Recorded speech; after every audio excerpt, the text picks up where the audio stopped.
भ्रष्टाचार को लेकर देश भर से आवाजें उठ रही हैं और 16 अगस्त से अन्ना हजारे इसी भ्रष्टाचार के मुद्दे को लेकर अनशन पर बैठने के लिए जा रहे हैं। आज हमारे साथ मौजूद हैं राम जन्मभूमि बाबरी मस्जिद के पूर्व रिसीवर और वरिष्ठ पत्रकार मदन मोहन दुबे जी। आइए जानते हैं कि इस मुद्दे को लेकर उनके क्या विचार हैं।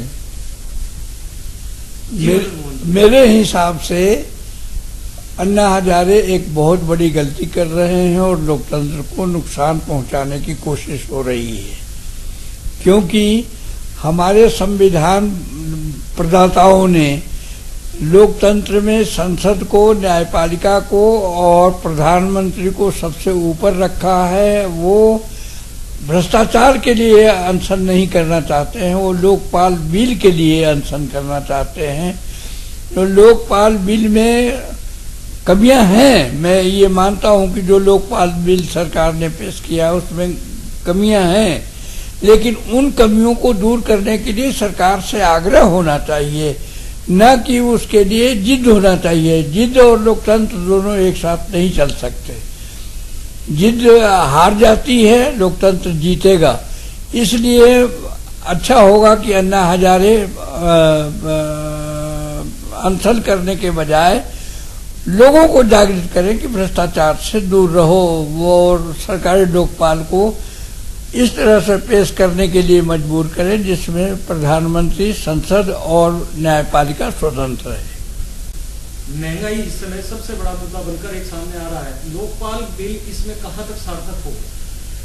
कुछ नहीं, लोकपाल सार्थक नहीं होगा बल्कि निरर्थक होगा, क्योंकि प्रधानमंत्री पर, संसद पर और न्यायपालिका पर 9 आदमियों की कमेटी शासन करने लगेगी तो निश्चित रूप से महंगाई घटने के बजाय बढ़ेगी, भ्रष्टाचार घटने के बजाय बढ़ेगा। और जितनी भी चीज अभी हम देख रहे हैं उनके विपरीत सारे आचरण होंगे, क्योंकि वो 9 आदमी तानाशाह हो जाएंगे। यह लोकतांत्रिक देश है, तानाशाही देश नहीं है।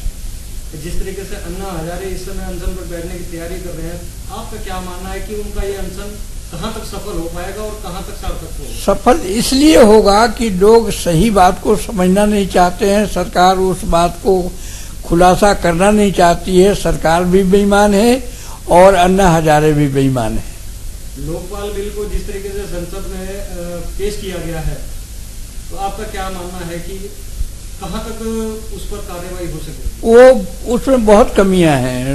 लोकपाल बिल सुधार के आना चाहिए।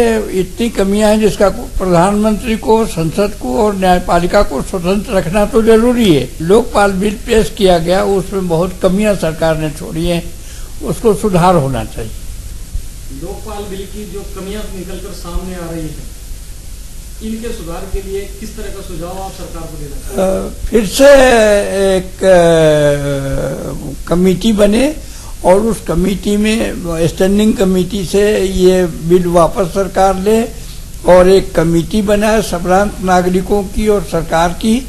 उसके बाद इस पर मंथन हो और कम से कम सुभाष कश्यप को और किरण बेदी को इसमें जरूर रखा जाए। अन्ना हजारे के अनशन और लोकपाल बिल को लेकर जो हालात इस समय बने हुए हैं, 16 तारीख के बाद इन हालात से पर्दा उठता नजर आएगा। हरिद्वार से मनोज कश्यप।